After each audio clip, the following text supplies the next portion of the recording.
नमस्कार, आप सबका मेरे YouTube चैनल एग्ज़ाम तक में स्वागत है। आज मैं आपके लिए सितंबर 2024 में जो HP एलाइड सर्विस का एग्ज़ाम होने वाला है, तो उसके लिए हिमाचल प्रदेश जनरल नॉलेज के क्वेश्चंस लेके आया हूँ। हिमाचल प्रदेश जो एलाइड सर्विस का एग्ज़ाम होता है, उसमें हमारे पास जो ज़्यादातर क्वेश्चन है, वो हिमाचल प्रदेश जनरल नॉलेज और हिमाचल करंट अफेयर से पूछे जाते हैं। तो यहाँ पर मैं आपके लिए हिमाचल प्रदेश जनरल नॉलेज के क्वेश्चंस लेके आया हूँ और यहाँ पर जितने भी जो क्वेश्चंस रहेंगे ये मैंने खुद से प्रिपेयर किए हैं, जिसके लिए मेरी रेफरेंस बुक है मियाँ गोवर्धन सिंह और जगमोहन बलोखरा। यदि किसी को मेरे क्वेश्चन में किसी प्रकार का कोई डाउट हो तो मेरी इंस्टाग्राम आईडी एग्ज़ाम तक 9 या टेलीग्राम चैनल एग्ज़ाम तक 9 में आप मुझसे पूछ सकते हैं। तो चलिए आज की वीडियो शुरू करते हैं। हमारा पहला प्रश्न है, बल घाटी किस नदी के किनारे पर स्थित है? इससे पहले मैंने आपको हिमाचल प्रदेश के पीक्स के बारे में बताया था। आज हम हिमाचल प्रदेश की जो प्रसिद्ध घाटियां हैं, फेमस वैलीज है, उनके बारे में पढ़ेंगे। तो सबसे पहले जो हमारे पास यहाँ पर क्वेश्चन है वो है कि बल घाटी किस नदी के किनारे स्थित है? ए व्यास, बी सुकेती, सी पार्वती, डी बाणगंगा। तो इसका सही आंसर हो जाएगा हमारे पास ऑप्शन बी सुकेती नदी। जो बल घाटी है ये कहाँ पर स्थित है? तो बल घाटी हमारे पास सुकेती नदी के किनारे पर स्थित है। इस क्वेश्चन में बहुत सारे जो बच्चे कंफ्यूज हो जाते हैं। जो हमारे पास सुकेती झील है वो कहाँ पर स्थित है? यदि सुकेती झील की बात की जाएगी तो हमारे पास सिरमौर जिले में स्थित है। कहाँ पर स्थित है? सिरमौर जिले में स्थित है। और जो सुकेती फॉसिल पार्क है वो भी कहाँ पर स्थित है? वो भी सिरमौर जिले में स्थित है। लेकिन जो सुकेती नदी है वो कहाँ पर स्थित है? तो सुकेती नदी हमारे पास बल घाटी में स्थित है। और आपको पता होना चाहिए कि जो बल घाटी है ये कहाँ पर स्थित है? तो बल घाटी हमारे पास मंडी जिले में स्थित है। कहाँ पर स्थित है? ये मंडी जिले में स्थित है। ये क्वेश्चन भी एग्जाम में पूछा जाता है। और हिमाचल प्रदेश की किस घाटी को उपजाऊ घाटी के नाम से जाना जाता है? ये क्वेश्चन भी एग्जाम में पूछा जाता है। उपजाऊ घाटी। तो जो हमारे पास मंडी की बल घाटी है, मंडी की बल घाटी को किस नाम से जाना जाता है? तो मंडी की बल घाटी को हिमाचल प्रदेश की उपजाऊ घाटी के नाम से जाना जाता है। तो यहाँ से मैंने लगभग 4 से 5 क्वेश्चन आपको क्लियर कर दिए हैं। सबसे पहला क्वेश्चन तो यही था कि बल घाटी किस नदी के किनारे स्थित है? तो उसका आंसर हो गया हमारे पास सुकेती नदी। तो जो बल घाटी है ये कहाँ पर स्थित है? ये हमारे पास मंडी जिले में स्थित है। और जो बल घाटी है, बल घाटी को अन्य किस नाम से जाना जाता है? तो बल घाटी को उपजाऊ घाटी के नाम से जाना जाता है। जो हिमाचल प्रदेश है, हिमाचल प्रदेश की घाटियों की सामान्य जो लंबाई है वो कितनी है? वो 8 से 14 किलोमीटर इनकी लंबाई है। और जो इनकी चौड़ाई है वो कितनी है? 1 से 3 किलोमीटर तक इनकी चौड़ाई है। तो ये भी आपको पता होना चाहिए कि जो हिमाचल प्रदेश की घाटियां हैं उनकी लंबाई कितनी है सामान्यतः? तो उनकी लंबाई जनरली 8 से 14 किलोमीटर तक है। और जो चौड़ाई है वो 1 से 3 किलोमीटर ये चौड़ी है। और हिमाचल प्रदेश की जितनी भी जो घाटियां हैं, चाहे बड़ी घाटियां हो छोटी घाटियां हो, वो सारी की सारी घाटियां किसके किनारे पर स्थित है? वो नदियों के किनारे पर स्थित है। हिमाचल प्रदेश की आपको जितनी भी घाटियां देखने को मिलेगी वो सारी की सारी घाटियां किसके किनारे पर स्थित है? वो नदियों के किनारे पर स्थित है। जिला मंडी में स्थित बल घाटी ऐसी ही एक कृति है जो सुकेती नदी के किनारे पर स्थित है। हमारा अगला क्वेश्चन है, सुकेती घाट सतलुज घाटी कहाँ से कहाँ तक फैली है? तो ये भी इंपॉर्टेंट क्वेश्चन है। जो सतलुज घाटी है, मैंने आपको अभी तक बताया कि हिमाचल प्रदेश की जितनी भी घाटियां हैं वो किसके किनारे पर स्थित है? वो नदियों के किनारे पर स्थित है। तो आपको पता होना चाहिए कि हिमाचल प्रदेश की सबसे लंबी नदी कौन सी है? तो हिमाचल प्रदेश की सबसे लंबी नदी हमारे पास सतलुज नदी है। और हिमाचल प्रदेश की सबसे लंबी घाटी कौन सी हो जाएगी? तो हिमाचल प्रदेश की सबसे लंबी घाटी हमारे पास सतलुज घाटी हो जाएगी। तो यहाँ पर कंफ्यूज नहीं होना है, क्योंकि जो इस तरह के क्वेश्चन जब एग्जाम में पूछे जाते हैं, क्योंकि जो बच्चे हैं वो वन लाइनर या मल्टीपल चॉइस क्वेश्चन को देख लेते हैं और उनको इस चीज़ का पता नहीं होता है। तो आपको पता होना चाहिए कि जो सतलुज घाटी है ये कहाँ से कहाँ तक फैली है। ए शिवकिला से मंडी, बी शिवकिला से ऊना, सी शिवकिला से रामपुर, डी शिवकिला से बिलासपुर। तो इसका सही आंसर हो जाएगा हमारे पास ऑप्शन डी शिवकिला से बिलासपुर। जो सतलुज घाटी है ये कहाँ से कहाँ तक फैली हुई है? तो ये हमारे पास शिवकिला से बिलासपुर तक फैली है। तो शिवकिला के बारे में आपको मैंने पहले भी बताया था। शिवकिला क्या है, ये एक पास है और ये किसके बीच में है, ये किन्नौर और तिब्बत के बीच में है। तो आपको पता होना चाहिए जो शिवकिला है ये कहाँ पर स्थित है, ये किन्नौर जिले में स्थित है। और यहीं से हमारे पास जो सतलुज नदी है वो हिमाचल प्रदेश में या भारत में एंटर करती है। तो आपको पता होना चाहिए कि जो शिवकिला दर्रा है वहाँ से जो हमारे पास सतलुज घाटी है वो कहाँ तक फैली हुई है, तो वो हमारे पास बिलासपुर तक फैली हुई है। और बिलासपुर में इसके ऊपर भाखड़ा गांव, जो भाखड़ा गांव है ये वहाँ से छोड़कर कहाँ चली जाती है, भाखड़ा गांव से छोड़कर ये पंजाब में चली जाती है। तो आपको पता होना चाहिए कि हिमाचल प्रदेश में जो सतलुज घाटी है वो कहाँ से कहाँ तक फैली हुई है। तो ये हमारे पास किन्नौर के शिवकिला से बिलासपुर के भाखड़ा गांव तक फैली हुई है। तो ये इंपॉर्टेंट क्वेश्चन हो जाता है, तो ये आपको पता होना चाहिए। और ये हिमाचल प्रदेश की सबसे लंबी घाटी भी है। हमारा अगला क्वेश्चन है, सतलुज घाटी किस पर्वत श्रृंखला में आती है। तो जो हमारे पास सतलुज घाटी है ये किस पर्वत श्रृंखला में आती है, ए जास्कर, बी बृहद हिमालय, सी पीर पंजाल, डी धौलाधार, ई ये सभी। तो इसका सही आंसर हो जाएगा हमारे पास ऑप्शन ई ये सभी। जो सतलुज घाटी है मैंने आपको पहले भी बताया ये सबसे लंबी घाटी है जो किन्नौर के जास्कर और बृहद हिमालय में आती है। उसके बाद ये पीर पंजाल में आती है और उसके बाद जो धौलाधार रेंज है, धौलाधार रेंज में भी आती है। और उसके साथ साथ शिवालिक रेंज, जो शिवालिक रेंज है, शिवालिक रेंज में भी हमारे पास जो सतलुज घाटी है ये फैली हुई है। तो ये क्वेश्चंस के बारे में आपको पता होना चाहिए कि जो सतलुज घाटी है ये किस किस पर्वत श्रृंखला में आती है। ये हमारे पास जास्कर पर्वत श्रृंखला में आती है, वृहद हिमालय में आती है, पीर पंजाल में आती है, धौलाधार में आती है और शिवालिक पर्वत श्रृंखला में भी ये आती है। तो ये सभी जितनी भी हिमाचल प्रदेश में पर्वत श्रृंखलाएँ हैं ये उन सभी पर्वत श्रृंखलाओं में आती है। तो ये हमारे पास इंपॉर्टेंट क्वेश्चन हो जाता है। हमारा अगला क्वेश्चन है, कौन सा नगर सतलुज घाटी में नहीं बसा हुआ है। तो यहाँ पर पूछा गया है कि जो कौन सा नगर है जो सतलुज घाटी में नहीं बसा हुआ है, ए मंडी, बी रामपुर, सी बिलासपुर, डी भावा। तो इसका सही आंसर हो जाएगा हमारे पास ऑप्शन ए मंडी। जो मंडी है वो किस घाटी में आता है, तो मंडी हमारे पास जो व्यास घाटी है या व्यास नदी के किनारे पर ये बसा हुआ है। कहाँ पर बसा हुआ है, ये व्यास नदी के किनारे पर बसा है जिसके कारण इसको व्यास घाटी के नाम से भी जाना जाता है। लेकिन जो सतलुज घाटी है, सतलुज घाटी में रामपुर है, बिलासपुर है और भावा है। तो भावा कहाँ पर है, भावा किन्नौर में आता है। कहाँ पर आता है, ये किन्नौर में आता है। तो आपको पता होना चाहिए इस तरह के जो क्वेश्चंस हैं ये भी एग्जाम में पूछे जाते हैं कि जो सतलुज घाटी है उसमें कौन कौन से शहर बसे हुए हैं। मैं आपको बता देता हूँ, बिलासपुर, रामपुर, भावा, जो ये क्या है ये प्रमुख शहर है किस घाटी में, सतलुज घाटी में। हमारा अगला क्वेश्चन है, करादा दून घाटी किस जिले में स्थित है। ये इंपॉर्टेंट क्वेश्चन है। ये हमारे पास जो एचएस का एग्जाम था, एचएस के एग्जाम में भी ये क्वेश्चन पूछा गया था। तो आपको पता होना चाहिए जो करादा दून घाटी है ये किस जिले में स्थित है, ए सोलन, बी सिरमौर, सी ऊना, डी बिलासपुर। तो इसका सही आंसर हो जाएगा हमारे पास ऑप्शन बी सिरमौर। जो करादून घाटी है ये कहाँ पर स्थित है, ये हमारे पास सिरमौर जिले में स्थित है। तो ये भी इंपॉर्टेंट क्वेश्चन हो जाता है। और यहीं से मैं आपको एक और क्वेश्चन बता देता हूं, दून सुपरून घाटी। जो दून सुपरून घाटी है, सुपरून घाटी, दून सुपरून घाटी कहाँ पर है, तो दून सुपरून घाटी हमारे पास ऊना जिले में स्थित है। जो ज़्यादातर बच्चे हैं वो कंफ्यूज हो जाते हैं करादून घाटी में या दून सुपरून घाटी में। तो ये आपको पता होना चाहिए कि जो दून सुपरून घाटी है ये कहाँ पर स्थित है, तो दून सुपरून घाटी हमारे पास ऊना जिले में स्थित है।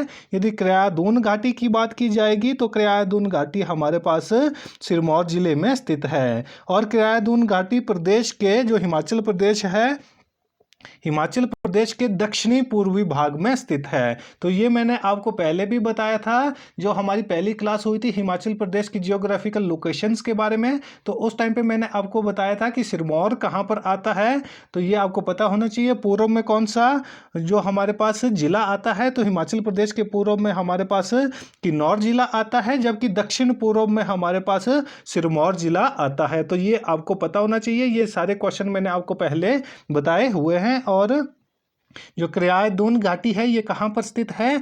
ये हमारे पास सिरमौर जिले में स्थित है। और हिमाचल प्रदेश में जो एलाइड सर्विस का एग्जाम होने वाला है उसमें हमारे पास हिमाचल प्रदेश का करंट अफेयर भी पूछा जाएगा। तो हिमाचल प्रदेश के करंट अफेयर के लिए मैं अलग से वीडियो बनाता हूँ, तो आप मेरे चैनल पर जाकर गिरिराज करंट अफेयर के नाम से मैंने अलग से प्लेलिस्ट बनाई है, तो वहाँ पर आप मेरे जो हिमाचल प्रदेश की करंट अफेयर की वीडियो है वो देख सकते हैं। और अभी जो हिमाचल प्रदेश में टेट का एग्जाम हुआ था वहाँ पर जितने भी करंट अफेयर के हिमाचल करंट अफेयर के क्वेश्चन पूछे गए थे वो सारे के सारे मैंने पहले से ही आपको करवाए हुए हैं। हमारा अगला क्वेश्चन है क्रियादून घाटी क्रियादून घाटी को और किस नाम से जाना जाता है? जो क्रियादून घाटी है इसको और किस नाम से जाना जाता है? ए सिरमौर घाटी, बी यमुना घाटी, सी पोंटा घाटी, डी नाहन घाटी। तो ये आपको पता हो जाना चाहिए कि जो हमारे पास क्रियादून घाटी है ये कहाँ पर है? ये सिरमौर जिले में स्थित है। तो यहाँ पर जो बच्चे हैं वो कन्फ्यूज हो सकते हैं, क्योंकि यहाँ पर जो जितने भी मैंने नाम डाले हुए हैं, चाहे सिरमौर घाटी हो, यमुना घाटी हो, पोंटा घाटी हो या नाहन घाटी हो, तो ये सारे के सारे कहाँ पर आते हैं? ये सारे के सारे सिरमौर जिले में आते हैं। तो आपको पता होना चाहिए कि क्रियादून घाटी को और किस नाम से जाना जाता है? तो क्रियादून घाटी को हमारे पास पोंटा घाटी के नाम से जाना जाता है। तो सी ऑप्शन सही हो जाएगा। तो आपको पता हो गया होगा कि जो क्रियादून घाटी है इसको किस नाम से जाना जाता है? तो इसको हमारे पास पोंटा घाटी के नाम से जाना जाता है। यह सिरमौर से पोंटा नगर के अस्तित्व में आने के बाद पोंटा घाटी के नाम से जाना जाता है। तो जो क्रियादून घाटी है पहले इसको क्रियादून घाटी के नाम से जाना जाता था, और जब से पोंटा जो शहर है, पोंटा शहर जब उसका निर्माण किया गया तो उसके बाद इसका नाम क्या कर दिया गया? तो उसके बाद इसका नाम पोंटा घाटी किया गया है। तो ये क्वेश्चन भी आपको पता होना चाहिए। हमारा अगला क्वेश्चन है कौन सी नदी क्रियादून घाटी को देहरादून से अलग करती है? तो ये भी इंपॉर्टेंट क्वेश्चन हो जाता है। इस तरह के क्वेश्चन भी हमारे को एग्जाम में देखने को मिलेंगे कि कौन सी घाटी क्रियादून घाटी को देहरादून से अलग करती है? ए गिरी, बी पब्बर, सी टोंस, डी यमुना। तो इसका सही आंसर हो जाएगा हमारे पास ऑप्शन डी यमुना। जो यमुना नदी है ये क्रियादून घाटी को देहरादून से अलग करती है। या ये क्वेश्चन पूछा जा सकता है कि देहरादून को हिमाचल प्रदेश से कौन सी नदी अलग करती है? तो उसका आंसर हो जाएगा यमुना। यदि क्वेश्चन पूछा जाएगा कि सिरमौर को देहरादून से अलग कौन सी नदी करती है, तो उसका आंसर भी यमुना हो जाएगा। लेकिन यहाँ पर हम वैलीज के बारे में पढ़ रहे हैं, तो यहाँ पर आपको पता होना चाहिए कि जो क्रियादून घाटी है उसको देहरादून से अलग कौन सी नदी करती है? तो उसको अलग करती है यमुना नदी। और जो यमुना नदी है ये कहाँ से निकलती है? ये उत्तराखंड के बंदरपूंछ से, बंदरपूंछ। तो ये आपको पता होना चाहिए कि कहाँ से निकलती है। ये उत्तराखंड के बंदरपूंछ से निकलती है, या उसको कालिंद पर्वत भी कहा जाता है। कालिंद पर्वत, जिसके कारण इसका नाम क्या पड़ा था? कालिंदी पड़ा था। तो ये भी आपको पता होना चाहिए, या वहाँ पर यमुनोत्री लिखा हुआ होता है। तो ये सारे के सारे जो क्वेश्चंस है, जो फैक्ट है, जो मैंने आपको बताए हैं कि जो यमुना नदी है वो कहाँ से निकलती है? वो उत्तराखंड के बंदरपूंछ या कालिंद पर्वत या यमुनोत्री से निकलती है। और ये हमारे पास जो हिमाचल प्रदेश का सिरमौर जिला है या क्रियादून घाटी है उसको देहरादून से अलग करती है। हमारा अगला क्वेश्चन है क्रियादून घाटी कहाँ से कहाँ तक फैली हुई है? तो ये क्वेश्चन भी आपको पता होना चाहिए कि जो क्रियादून घाटी है ये कहाँ से कहाँ तक फैली हुई है? ए शिमला से नाहन, बी नाहन से शिवालिक पहाड़ियों तक, सी रोहडू से नाहन, डी सोलन से नाहन। तो यहाँ पर आप इजीली जो मेथड का यूज़ कर सकते हैं, आपको पता होगा कि जो क्रियादून घाटी है ये कहाँ पर स्थित है। तो ये हमारे पास ये हमारे पास सिरमौर जिले में स्थित है। तो शिमला इसका गलत हो जाएगा। रोहडू कहाँ आता है? रोहडू भी शिमला में आता है, तो ये भी गलत हो जाएगा। और जो सोलन है, सोलन भी इसका गलत हो जाएगा। तो इसका सही ऑप्शन हो जाएगा ऑप्शन बी, नाहन से शिवालिक पहाड़ियों तक। तो ये आपको पता होना चाहिए कि इस तरह के आप जो क्वेश्चन है, कई बार होता है कि हमें क्वेश्चंस के जो आंसर पता नहीं होता है, लेकिन हम ऑप्शंस के थ्रू, एलिमिनेशन मेथड के थ्रू आप इस क्वेश्चन को सॉल्व कर सकते थे कि जो क्रियादुन घाटी है वो कहाँ पर है, वो सिरमौर जिले में है। तो वो शिमला में कैसे आ गई, तो जो रोडू है वो भी शिमला में आ गया, तो ये हमारे पास सोलन में भी नहीं होगा। तो इसलिए इसका सही आंसर हो जाएगा नाहन से शिवालिक पहाड़ियों तक। और जो क्रियादुन घाटी है ये उत्तर में नाहन के पर्वत पृष्ठ से लेकर दक्षिण में शिवालिक पहाड़ियों तक फैली हुई है। इस घाटी में पौंटा साहिब नगर है, जहां सिखों का सुप्रसिद्ध गुरुद्वारा राम मंदिर भी है। एक तो वहां पर सिखों का फेमस गुरुद्वारा है और दूसरा वहां पर राम मंदिर है। तो ये क्वेश्चन भी पूछा जाता है, तो आपको पता होना चाहिए कि कहां पर सिरमौर के किस शहर में गुरुद्वारा और राम मंदिर एक साथ है। गुरुद्वारा और राम मंदिर, तो गुरुद्वारा और राम मंदिर कहाँ पर है तो यह हमारे पास पौंटा साहिब में है। हमारा हमारा अगला क्वेश्चन है, क्रियादुन घाटी में किस राजा के शासनकाल में लोगों ने बसना शुरू किया था। तो ये हमारे पास हिस्ट्री का क्वेश्चन भी बन जाता है। तो आपको पता होना चाहिए कि जो क्रियादुन घाटी है तो किस राजा के शासनकाल में यहाँ पर लोगों ने बसना शुरू किया था। ए शुभम प्रकाश, बी शमशेर प्रकाश, सी श्याम सिंह, डी राम सिंह। तो इसका सही आंसर होगा हमारे पास ऑप्शन बी शमशेर प्रकाश, जो सिरमौर के राजा थे। कौन थे, सिरमौर रियासत के राजा थे हमारे पास शमशेर प्रकाश। तो उनके शासनकाल में ही क्रियादुन घाटी में लोगों ने बसना शुरू किया था। हमारा अगला क्वेश्चन है, सरसा घाटी किस जिले में स्थित है। ये मोस्ट इंपॉर्टेंट क्वेश्चन है, ये मैंने बहुत बार एग्जाम में आते हुए देखा है सरसा घाटी से क्वेश्चन। तो आपको पता होना चाहिए कि जो सरसा घाटी है वो किस जिले में स्थित है। ए सिरमौर, बी सोलन, सी बिलासपुर, डी उन्ना। तो इसका सही आंसर हो जाएगा हमारे पास ऑप्शन बी सोलन। जो सरसा घाटी है वो कहाँ पर स्थित है, वो हमारे पास सोलन जिले में स्थित है। तो ये मोस्ट इंपॉर्टेंट क्वेश्चन हो जाएगा, तो ये इसके बारे में आपको पता होना चाहिए। और हमारा अगला क्वेश्चन है, सरसा घाटी कहाँ से कहाँ तक फैली हुई है। जो सरसा घाटी है ये कहाँ पर स्थित है, तो ये हमारे पास सोलन जिले में स्थित है। और ये कहाँ से कहाँ तक फैली हुई है। ए कालका से सोलन, बी कालका से शिमला, सी कालका से नालागढ़, डी कालका से अर्की। तो इसका सही आंसर हो जाएगा हमारे पास ऑप्शन सी कालका से नालागढ़।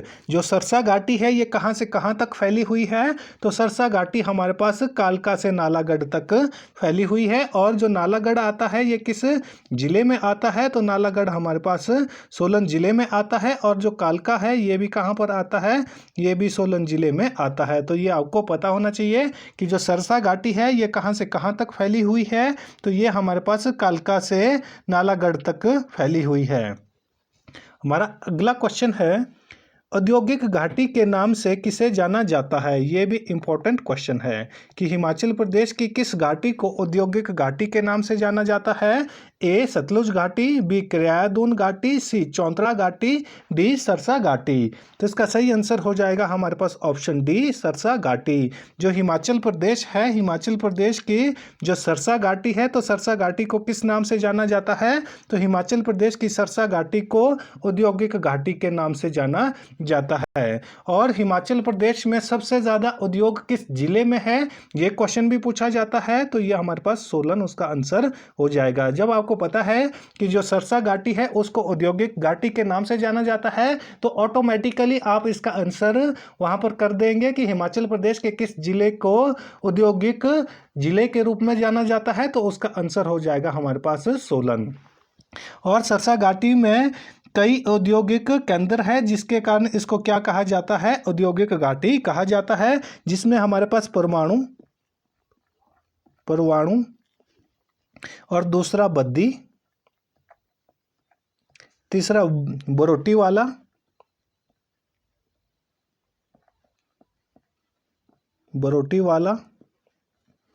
नालागढ़,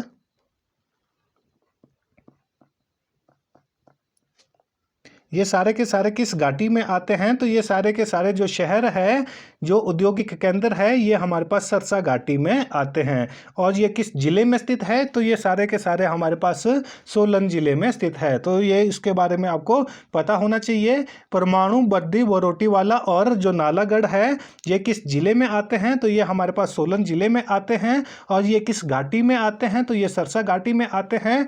तो यहाँ पर कितने हैं? यहाँ पर औद्योगिक घाटियाँ हैं, औद्योगिक जो केंद्र है, परमाणु, बद्दी, बरोटीवाला और नालागढ़, जिसके कारण जो हमारे पास सरसा घाटी है, सरसा घाटी को औद्योगिक घाटी कहा जाता है।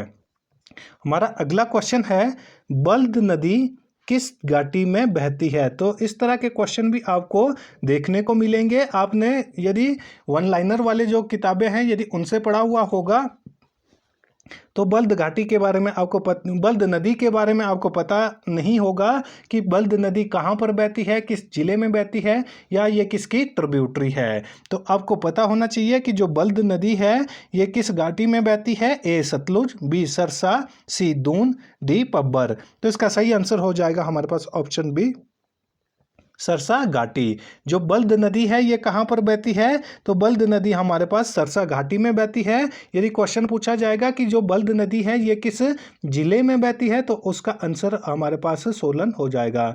यदि आपको सरसा घाटी के बारे में पता होगा और बल्द नदी के बारे में पता होगा तो आप इजीली इसका क्वेश्चन का आंसर कर सकते हैं कि जो बल्द नदी है ये किस जिले में बहती है, तो उसका आंसर सोलन हो जाएगा।